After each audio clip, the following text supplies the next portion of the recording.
Jai Shri Radhe, Sab Vaishnavan ko Jai Shri Krishna. Continuing with the biographies of the 252 Vaishnava disciples of Sri Gosaiji, commencing from yesterday in Varta 85. Today is day 109. After this, the daughter-in-law kept aside a little butter in a separate vessel. Like this, in 5 to 7 days, she saved a single day's amount of butter. So then she kept the whole of the butter from one day separate. She then made ghee from the stored butter. She then decided to take the whole day's fresh butter to feed Sri Govardhanaji. She finished the cooking swiftly and she sent packed lunches to her mother and sister-in-law. She got ready to leave home to deliver the butter, but she was afraid that someone would see her going, afraid of what they might say, wondering where she might be going. She would be lost for an answer to give them. She was in the courtyard of her house, pondering on such events, and then she even put the butter back in the house. At that very moment, Sri Govardhanaji, carrying a red cane, came and stood in front of the Brajavasini girl. He stood there in the form of a 7-year-old boy and said to her, "You have put my today's portion in that place in your house, so please bring me those butter balls." She thought, if this were just an ordinary boy, then he could not possibly have known where the butter is hidden. I thus know that this is Sri Govardhanaji himself, who has come here to bless me. She went and fetched the balls of butter and put them into his hand. He ate the butter from her hands. Then Sri Govardhanaji returned to this temple, but she supplicated him, "Oh, darling boy, I find it very difficult to come over to you, so please come here at the time I am churning the yogurt into butter, and thus I will feed you fresh balls of butter every day." Sri Govardhanaji promised to come to her house daily. He said, "Yes, I shall come here daily, but if there is any day when I can't get here, then please keep my butter hidden in a separate place." From that day on, when the Vrajavasini girl sat down to churn butter from curds, he would come and sit by her. She would first of all place one butter ball in his hand. He would eat it while she was there before proceeding to the forest. Here it is shown that Sri Govardhanaji accepts the offerings of those whose character is straightforward. From that time on, the Brajavasini girl and Sri Govardhanaji developed a lot of togetherness. This is the outcome of pure love. Bhav Prakash. Here it is demonstrated that exclusive love is very dear to Sri Govardhanaji. Sri Govardhanaji becomes dependent on such unwavering, exclusive love and reciprocates it. Thus concludes Varta 85, the story of a Gujari girl from Anyor, who was the recipient of great grace from both Sri Gosaiji and Sri Govardhanaji. She was an accomplished Vaishnava. There is no end to her tale. Continuing with Varta 86, the story of one Vaishnava Kshatriya who lived in Gokul and who made sandal paste. Bhav Prakash. This is a devotee of Rajasi disposition. In the eternal Leela, her name is Brahmita. Previously, in the Dwarka Leela, she was the Sakhi of Bimla. She manifests from Bimla and is thus a form of her divine loving sentiment. Once Sri Rukminiji asked Sri Thakurji to play the Rasa Leela pastime with her in the same way as he had joyously played in Vraja, having called the gopis to his side. "All we queens have this wish." Sri Thakurji smiled and said, "You are all princesses. You will never be able to throw all your worldly rules of honour into the wind, as did the gopis. And how will you come into the forest at night time?" Sri Rukminiji replied, "We will indeed come. Go to the forest and play your flute." Sri Rukminiji went to all her co-queens and told them to get dressed up in all their finery and be ready. "When the flute sounds, we will go into the forest. There we will meet our Lord and dance the great circle dance with him." Satyabhama and all the other queens went into their respective havelis and began to get dressed up together with their companions and friends. Sri Thakurji then went to Gopitalaya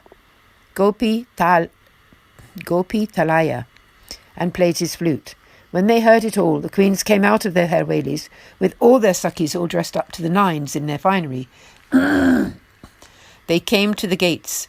There they saw that Vasudevji and other Yadav men were seated. They thought to themselves, "We are going out all dressed up in the night. If these elders see us, whatever will they think of us? If they ask us where we are going, what answer will we give them?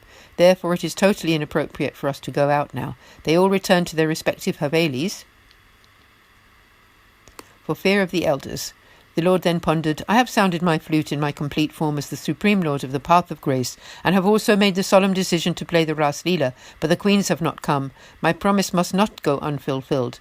So now I must call the Kumarika gopis from Vraja. I will play the Rasa Leela with them. Thinking like this, the Lord called the gopis. At that time, Sri Rukminiji's Sakhi Bimla and Sri Satyabhamaji's Sakhi Tanmadhya came there secretly together with their close friends. They met with the Kumarikas and experienced the bliss of the rasa play. In that group was Brahmita, and she also had the experience of this grace-filled pastime. After that, she did not return to Dwarka. She sat at that place in a state of divine separation and gave up her mortal body. There was another Saki with Brahmita named Sahodri. She left her body in the same manner. Tanmadhya had 3 Sakis, KrishnaaNuchari, Ratishuri and Satya.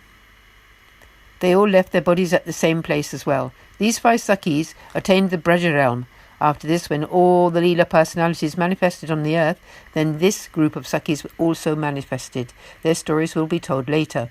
Brahmita was born into a family of rich Kshatriya from Agra. He was a disciple of Sri Gosaiji. When Sri Gosaiji visited Agra, this Kshatriya had his son initiated with the Lord's name and Brahma Sambandh. He then moved the whole family thus to Gokul. Not long after, he left his body. His son thus lived in Gokul and associated with the Vaishnavas there. He would always go to listen to divine discourses. His love for Sri Gosaiji grew. He was always ready to serve Sri Gosaiji. Part 1. One summer's day, Sri Gosaiji was sitting in his betak after taking his prasad. In those days, in the afternoon, he would smear his body with sandal paste. The Vaishnavas would take it in turns to bring freshly made fragrant sandal paste for him, and he accepted their offerings. On that day it was this Kshatriya Vaishnava's turn. He offered the sandal paste to Sri Gosaiji and applied it with his own hands. At that time he thought, all the Vaishnavas say that Srinathji and Sri Gosaiji are one form. However, he looks like a human to me. How will I be able to solve this doubt that is in my mind? Sri Gosaiji knew what he was thinking. When the Vaishnava had applied the sandal paste and was about to go home, then Sri Gosaiji, who was about to go to sleep, said, "O Vaishnava, please fan me for a little while before you leave to go home."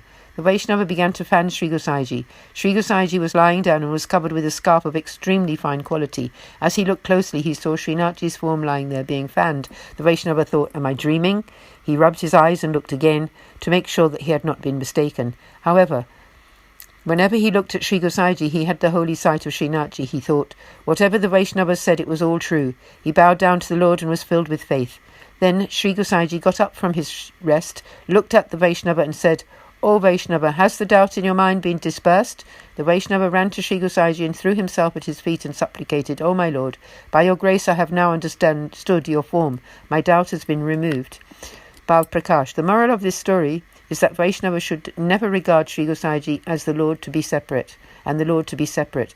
Gopal Das sang in his Vallabhakyan, "Rupa Bayo ekate bhinnatai vistare, vividha leela kare bhajana sara." Sri Gosaiji and Sri Govardhanaji are one single form. That form manifests in 2 parts in order to teach the path of Seva to a servant to their master. This is their pastime. Vaishnavas should know Sri Gosaiji's form to be non-worldly. Thus concludes Varta 86, the story of the Kshatriya sandal paste Vaishnava, who was a vessel of Sri Gosaiji's grace and an accomplished Vaishnava. There is no end to his story. Concluding today, Sab Vaishnavan ko Jai Shri Krishna, Aaj ke Anand ki Jai ho, Jai Jai Shri Radhe.